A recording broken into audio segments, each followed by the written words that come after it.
Karamihan sa tao hindi naman nagmumukhang hindi kaaya-aya dahil sa mukha nila.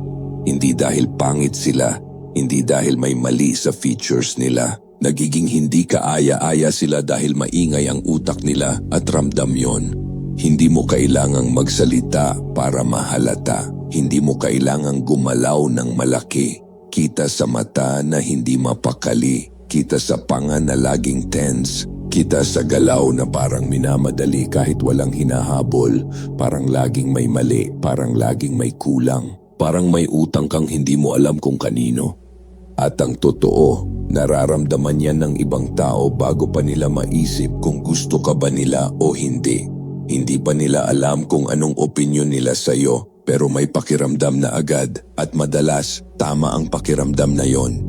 Hindi to video tungkol sa damit, hindi tungkol sa ayos, hindi tungkol sa skincare, hindi tungkol sa gym. Pwede kang nakaayos, pwede kang fit, pwede kang pogi o maganda, pero kung sabog ang nervous system mo, wala yon. Ito ay tungkol sa kung paano ka hinuhusgahan ng utak ng tao sa unang ilang segundo, bago ka pa magsalita, bago ka pa ngumiti, bago ka pa magpakilala, at kung paano mo binabaliktad yon agad. Walang affirmations, walang pep talk, walang believe in yourself, senyales lang, mga signal na kusang inilalabas ng katawan mo kahit ayaw mo, kahit hindi mo sinasadya. At kapag naintindihan mo ang mga senyales na to, may isang bagay kang marirealize na medyo masakit sa ego. Ang pagiging attractive ay hindi isang bagay na dinadagdag. Hindi mo siya iniipon, hindi mo siya ini-enhance, hindi mo siya piniperform, inaalisan mo lang ng sagabal. Kapag nawala ang sagabal, kusa bumabalik ang ayos, hindi dahil may dinagdag ka, kundi dahil yon ang orihinal na disenyo, parang statwa. Nandun na ang anyo, kalat lang ang tinatanggal. Simulan natin sa pinakaimportante. Unang senyales, kalma ay attractive, stress ay pangit. Ang kalma ay hindi katamaran. Ito ang katawan na alam kung kailan lalaban at kailan hihinto. Ito ang katotohanang ayaw marinig ng karamihan. Kapag stressed ka, pumapangit ka agad.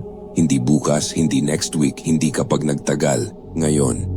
At hindi dahil masama kang tao, hindi dahil may mali sa'yo bilang tao, kundi dahil ganito gumana ang katawan. Kapag mataas ang stress hormones mo, hindi mo yan kayang itago. Lumilitaw yan sa muka, sa paghinga, sa boses, sa mata, masikip ang muscles, mababaw ang hinga, mabilis magsalita, hindi stable ang tingin. At binabasa ng utak ng kausap mo yan bilang, may mali dito, hindi ako ligtas. O parang may kailangan to sa akin. Hindi mo kontrolado ang husga na yon at hindi rin nila kontrolado. Automatic yan. At eto ang parte na kadalasang tinatamaan ang ego ng tao. Hindi mo kailangan mag-isip ng calm thoughts. Hindi gumagana yon. Hindi sumusunod ang katawan sa isip kapag stress ang pinag-uusapan. Baliktad. Ang kailangan mong gawin ay pabagalin ang katawan at susunod ang isip. Kung isang bagay lang ang gagawin mo ngayon, kahit isa lang, ito na yon. Huminga ka ng normal papasok tapos pagbuga ng hininga, bagalan mo. Mas mahaba ang exhale kaysa inhale. Yun lang. Walang mantra, walang visualization, walang drama. Kapag mahaba ang exhale, sinasabi mo sa nervous system mo, walang banta. At kapag naniwala ang katawan, susunod ang lahat. Lalambot ang muka, magiging steady ang mata, babagal ang galaw, at mararamdaman niya ng ibang tao kahit hindi nila alam kung bakit. Kaya may mga taong tahimik lang pero parang may bigat ang presensya, at may mga taong todo effort, todo kwento, todo galaw, pero parang gusto mo nang umalis. Hindi yon itsura, mga nervous system yon na nagtatagpo o nagbabanggaan. Ngayon mas lalalim pa tayo. Pangalawang senyales, ang stillness ay katumbas ng status. Ang hindi mapakali, madalas may tinatakbuhan. Ang kalmado, may pinanggagalingan. Karamihan iniisip na ang confidence ay galaw, kilos, energy, presence na parang laging may ginagawa. Hindi. Sa totoong buhay, ang confidence ay stillness. Panoorin mo ang mga insecure, hindi mo kailangan ng psychology degree. Lagi silang gumagalaw, Nag-aayos ng damit, nagpapalit ng pwesto, hinahawakan ng muka, parang hindi mapakali sa sariling katawan. Parang laging nagtatanong ang katawan nila, ayos ba ako? Napapansin ba ako? Tama ba to? At kahit hindi nila sinasabi, naririnig yon ng kausap nila. Binabasa ito ng utak bilang mababang status. Ito ang brutal na katotohanan. Habang mas maraming galaw na hindi kailangan, mas kaunti ang kontrol mo sa sarili mo. At ang walang kontrol sa sarili, hindi pinapagkatiwalaan ng sitwasyon. Mapapansin mo to sa totoong mundo. Ang may bigat hindi nagmamadali. Hindi sila nag-a-adjust kada segundo. Hindi sila nagpapaliwanag agad. Hindi sila takot sa katahimikan. Ang stillness ay nagsasabi ng, komportable ako rito. At ang komportable, hindi nagmamadaling magpatunay. Ang bigat, hindi galing sa ingay. Kapag alam mo kung sino ka, hindi mo kailangan ipagsigawan. Kapag nakatayo ka, itanim mo ang paa mo. Kapag nakaupo ka, tigilan ang kakapihit. Kapag may nagtanong, huminga ka muna bago sumagot. Ang katahimikan na may stillness ay hindi awkward. Ito ay dominant. Hindi dahil nananakot, kundi dahil buo. Karamihan sa tao takot sa katahimikan. Pakiramdam nila kailangan nilang punuin agad ang espasyo. Kailangan nilang magsalita. Kailangan nilang mag-react. Huwag mong hayaan na ikaw ang hinahabol ng kwarto. Ang totoong susi ay hindi ang pag-arte ng kalmado. Hindi yon tatagal. Ang totoong susi ay hindi agad pag-react. Ang may control sa sarili, mas bihirang magkamali sa oras na mahalaga. Ang bilis ng reaction ay palatandaan. Mabilis na reaction ay katumbas ng nervous system na nasa edge. Sinukat na reaction ay katumbas ng control. At doon nagsisimulang magbago ang tingin ng tao sa iyo.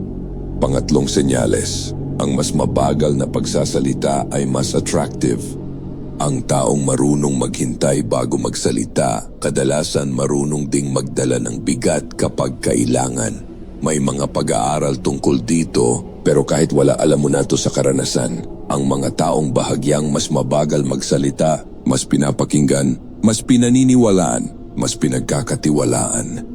At hindi ito tungkol sa lalim ng boses, hindi ito tungkol sa pagpapogi ng tono, ito ay tungkol sa bilis. Ang mabilis magsalita ay senyales ng urgency, at ang urgency ay senyales ng pangangailangan, at ang pangangailangan, kahit itago mo, ramdam.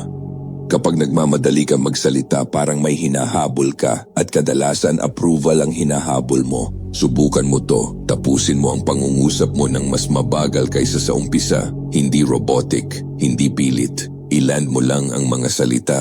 Huwag mong itapon ang sarili mo sa bawat pangungusap. Kapag hindi ka nagmamadali, mas lumalapit ang tao. Tanong lang at maging tapat ka sa sarili mo. Kapag nagsasalita ka, gusto mo bang maintindihan o gusto mo lang ma-approve? Kasi bago pa sumagot ang kausap mo, nasagot na yan ang katawan mo. Pang-apat na senyales, mas pumapangit ang muka kapag tense ang panga. Ang katawan, hindi nagsisinungaling. Kahit itago mo ang takot, lalabas yan sa laman. Ito yung hindi pinapansin ng karamihan. Karamihan sa tao, nag-iipon ng stress sa muka, sa panga, sa noo, sa labi, tensyonado na panga, masikip na labi, kilay na parang laging may inaabangan. Hindi nito permanenteng sinisira ang mukha mo, pero sa sandaling yon, sapat na para mag-iba ang dating. Mas buo ang itsura ng relaxed na muscles, palagi, simple lang ang ayos. Dila bahagyang dikit sa bubong ng bibig, ngipin bahagyang magkahiwalay, panga bahagyang bagsak. Pakiramdam parang baliw kapag mag-isa, pero sa harap ng tao, mas kalmado ka, mas bukas, mas buo. Hindi ka pangit, tense ka lang, adding tension, tumatagas. Panglimang senyales, matalinong eye contact.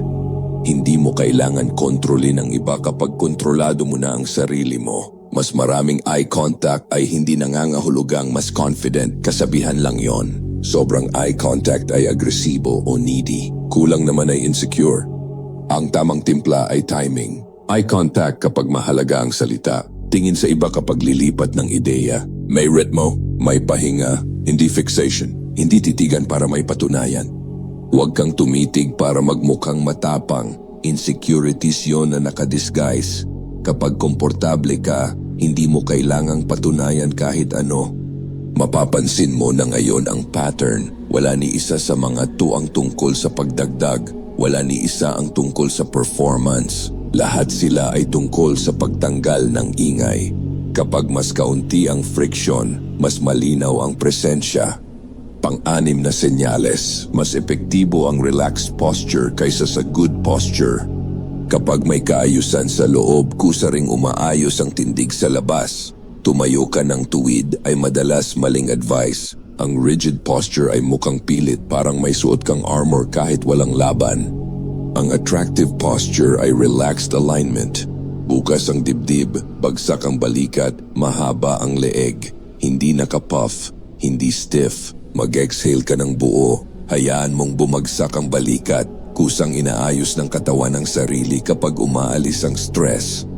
At eto ang ideyang iniiwasan ng marami. Kung kailangan mong pilitin magmukhang confident, talo ka na. Ang tunay na presence ay galing sa regulation, hindi sa performance.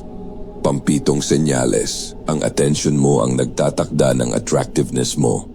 Kung hindi mo kayang bantayan ang attention mo, hindi ka pa handang bantayan ng kahit sino o kahit ano. Kung saan napupunta ang attention mo, doon sumusunod ang presensya mo. Ang mga taong laging nasa phone, laging nagsascan ng paligid, laging distracted, nagmumukhang wala. Ang atensyon ay senyales ng halaga. Kapag may kausap ka, nandoon ka lang, walang scan, walang check, walang paglipad ng isip, buong atensyon. At ang buong atensyon bihira, at ang bihira attractive. Linawin ko to bago tayo magtapos. Ang attraction ay hindi tungkol sa pag-i-impress. Hindi ito tungkol sa tricks. Hindi ito tungkol sa validation. Ito ay tungkol sa pagiging sapat ang regulation para makaramdam ng safety ang ibang tao sa presensya mo. Nagsasalita ang nervous system mo bago ang bibig mo. Ayusin mo ang signal, susunod ang perception. Hindi mo kailangan ng bagong muka. Hindi mo kailangan ng bagong persona. Kailangan mo ng kalma. Kailangan mo ng stillness. Kailangan mo ng control sa loob. Kapag nawala ang ingay, ang matitira ay presensya. At ang presensya hindi ini-impress. Nararamdaman. Kung tumama sa iyo ang mensaheng to, huwag mong sarilin, i-share mo. Ipakita ang suporta sa pamamagitan ng pag-like sa video na to. Huwag kalimutan mag-subscribe para sa mas marami pang unfiltered lessons kagaya nito. Tayo ang Sakdal Laya.